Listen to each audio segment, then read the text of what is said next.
Senhor presidente, senhores senadores, senhores ouvintes da Rádio Senado, senhores telespectadores da TV Senado, senhores servidores desta casa, jornalistas. Senhor presidente, tenho acompanhado com preocupação o noticiário sobre a realização de leilões de obras de infraestrutura nos setores rodoviário e ferroviário. Nas últimas semanas, têm ocorrido reiterados alertas sobre a possibilidade de fracasso desta empreitada, que poderá prejudicar de maneira letal o processo de crescimento de nossa economia nas próximas décadas. Resta-me a impressão de que o governo ainda se encontra preso a dogmas ideológicos, há quase que uma obsessão em negar a realidade que demonstra e que sem a participação maciça da iniciativa privada não haverá retomada de investimentos de grande monta no Brasil nos próximos anos.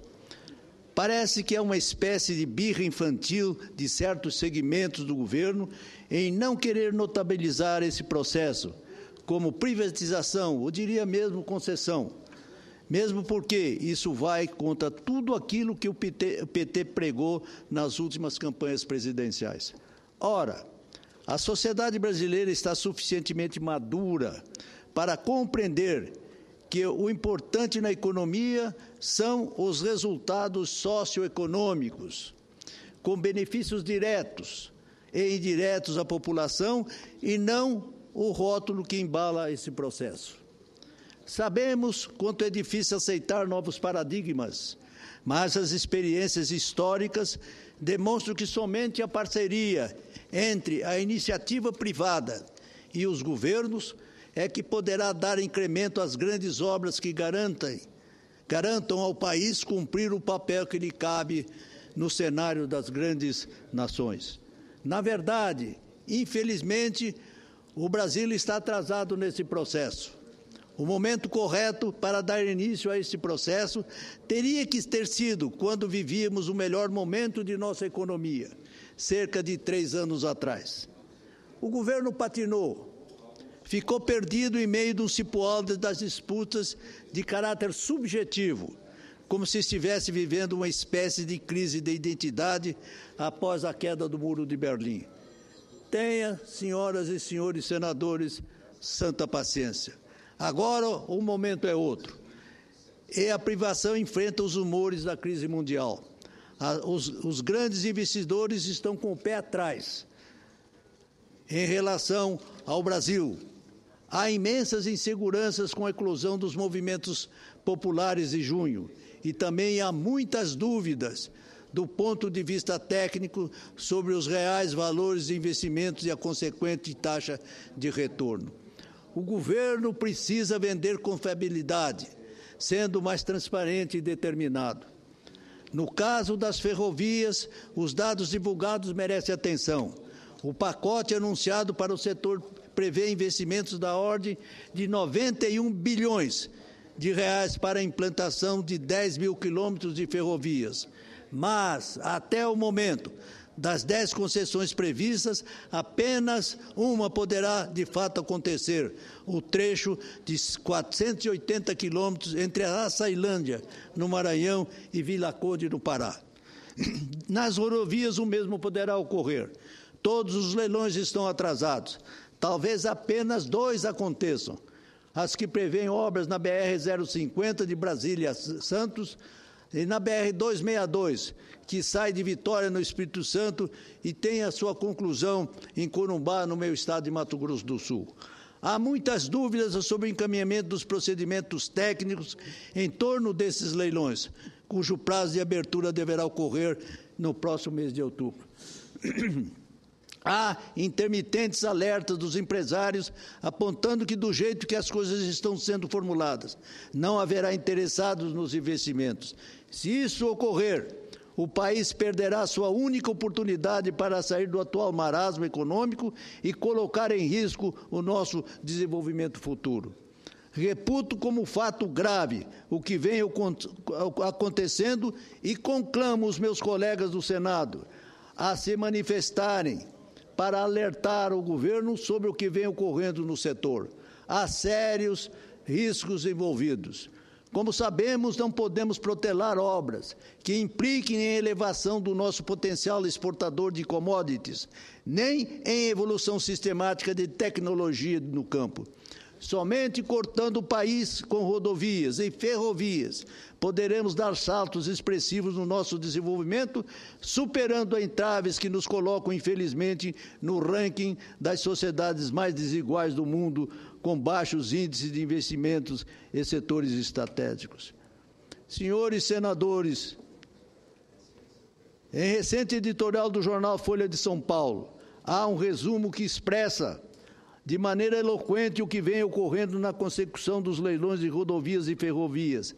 Aspas, a começar porque o governo se atrasa por teimosia em admitir a privatização e se atrapalha na elaboração de normas sobre a disputa de regulação de serviços. Corroborando esta tese, o nobre senador Blairo Maggi declarou recentemente em entrevista na grande imprensa, aspas, o que está atrapalhando é que o governo quer limitar e dizer quanto o empresário pode ganhar nesse processo. Mais ainda, acrescenta o senador, o concessionário assumirá todos os riscos da construção, sendo que não há projeto detalhado e não se sabe exatamente qual é o seu custo. Vários empresários apontam o fato de que as contas não fecham.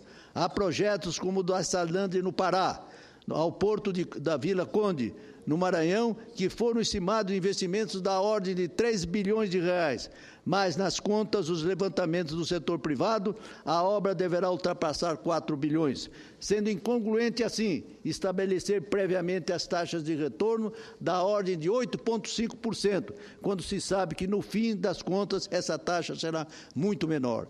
O mesmo questionamento tem sido levantado em relação ao trecho entre os municípios de Estrela do Oeste, em São Paulo, e Dourados, em meu estado de Mato Grosso do Sul, cuja taxa de retorno foi estabelecida em 7,5%, para um custo total da obra no valor de 2,9 bilhões de reais. Só que muitos empresários estimam que o preço da obra ultrapassará a 3,5 bilhões. Na última sexta-feira, o presidente da empresa de planejamento e logística EPL, do Ministério dos Transportes, o engenheiro Bernardo Figueiredo, esteve em Campo Grande, onde participou de audiência pública na Assembleia Legislativa do meu estado. Ele reconheceu que há mais de 40 anos está diagnosticada a necessidade de ferrovias no país e que é preciso, com urgência, resgatar o lapso na nossa infraestrutura. Devo declarar a vossas excelências, senhoras e senhores senadores, que no bojo deste ambiente turvo há uma tênua luz que se aproxima. Refiro-me ao que vem da SUDECO. Ainda hoje, senhoras e senhores senadores, tive a oportunidade de participar de uma reunião técnica com o senhor superintendente da SUDECO, doutor Marcelo Loureiro, no qual foi esboçado os planos iniciais com relação à aplicação dos recursos do Fundo de Desenvolvimento do Centro-Oeste. Cerca de 1,5 bilhões de reais estão disponíveis para projetos que forem apresentados à SUDECO até o final deste ano. É um prazo muito curto para a elaboração desses projetos, mas os 4 governos do Centro-Oeste, Mato Grosso do Sul, Mato Grosso, Goiás e o Distrito Federal, naturalmente se empenharão para colocar nas mãos da SUDECO os projetos estruturantes que são necessários ao processo de desenvolvimento da nossa região.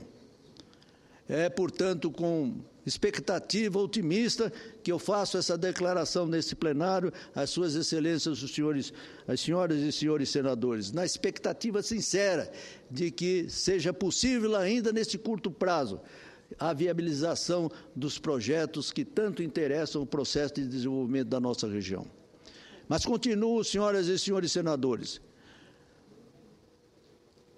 na ocasião da reunião lá em meu estado, com o senhor diretor da EPL, uma promessa levantando apenas expectativas que nosso Estado contará com 10 bilhões para a implantação de 2 ramais ferroviários.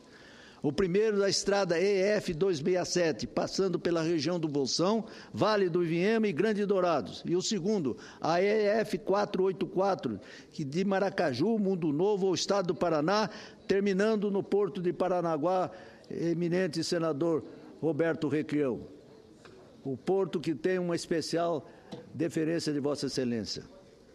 Se o governo federal tergiversa sobre o lançamento desses programas logísticos que interessam ao Mato Grosso do Sul, o governo do Estado, o governo do meu Estado, está atento a eles. Posso, inclusive, destacar e com ênfase o esforço do governo do Estado para, por meio de um programa recentemente lançado, denominado Mato Grosso do Sul Forte, 2, alocar mais de 3,6 bilhões e 600 milhões de reais, com destaque à pavimentação e extensão de rodovias.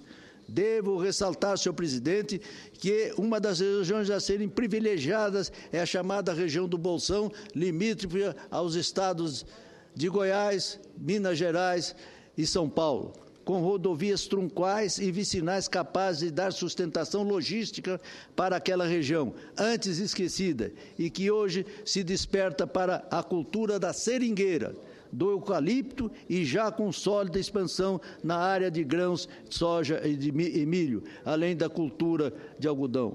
Destaco esses fatos, senhoras e senhores senadores, para dizer que o governo do meu Estado tem sobreposto as dificuldades com destemor e se lança a obras de infraestrutura, enquanto o governo federal permanece indeciso, arranhando o asfalto da esplanada dos ministérios. Senhor presidente, eu tenho mais algumas considerações a fazer e me permito solicitar a Vossa Excelência mais alguns minutos para concluí-la. Por isso, senhoras e senhores senadores, acredito que o governo ainda não conseguiu definir-se adequadamente sobre o modelo de gestão que deve ser adotado neste ambiente de negócio. Estamos percebendo muitos desacertos. Não há clareza sobre os procedimentos a serem adotados nos quesitos fundamentais sobre os valores reais dos projetos, agentes financiadores, empresas realmente interessadas em investir e, mais importante, sobre a conveniência de se determinar de maneira inflexível taxas de retorno quando não se sabe com clareza o que ocorrerá com a inflação e as taxas de juros daqui para frente. O momento exige criatividade.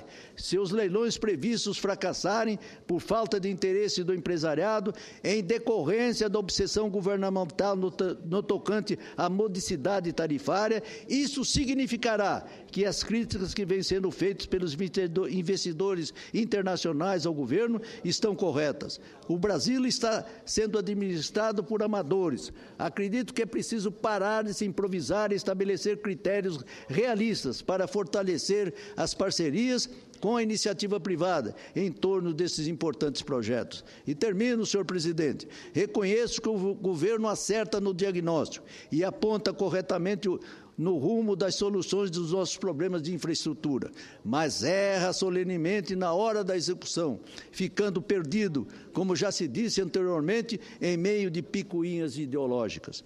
Ainda tem tempo de mudar. Espero que isso, senhor presidente, ocorra rapidamente. Não podemos mais ficar esperando que o futuro aconteça apenas na propaganda.